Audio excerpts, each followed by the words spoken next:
Good day, ladies and gentlemen, and you're welcome back to Livestock TV. We are still looking at how to start turkey farming business, and this is the second episode, still under research. We have already discussed how important or relevant research is to any business. And so, what do we stand to see in this video? First, this video is going to help you to choose the rearing system. Yes, the rearing system that you want to adapt. Again, it's also going to help you to choose how big you want your farm to be. So right from the word go, it is going to help you to choose how big your farm is going to be. Is it going to be big? Is it going to be small, medium, or large? And finally, in this video, it's also going to help you to choose the kind of bird that you want to keep on your farm. So don't go anywhere. Stay with me and let's discuss this.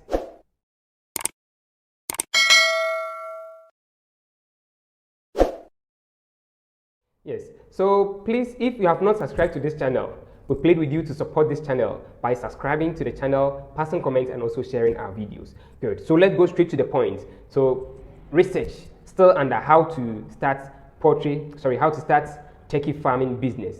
So if you conduct a very thorough and comprehensive research, it will help you to choose your rearing system. So what kind of rearing system are you going to adapt or are you going to use on your turkey farming business?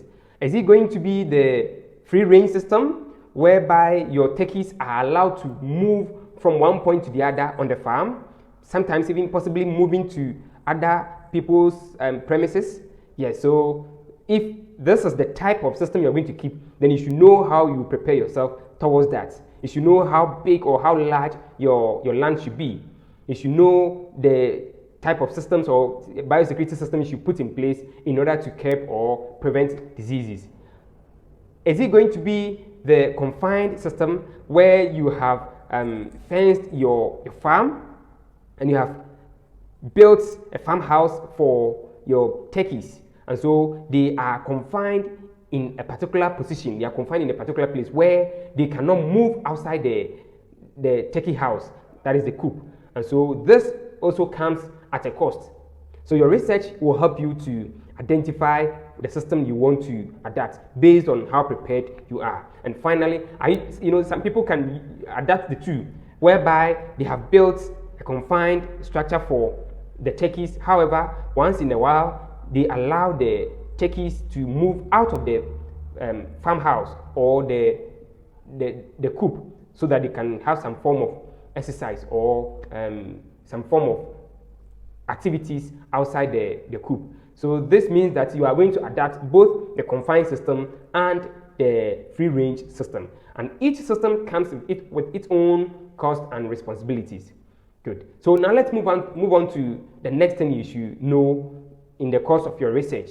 Your research should also help you to identify the kind of bird that you are going to keep on your farm, the type of bird that you want to keep on your farm. Now, in this case, we are looking at the layer, the broiler, and the breeder. So let's explain this here. I'm sure some of us are aware of this, others too, it's a new thing to you. So first, if you're going to keep the layer, if you're going to keep your birds as layers, what it means is that they are going to produce eggs for you. You're going to keep your turkeys to produce eggs for you. So in this case, you have a system of keeping your birds, a system of raising your birds so that they will get to a point when they will begin to lay.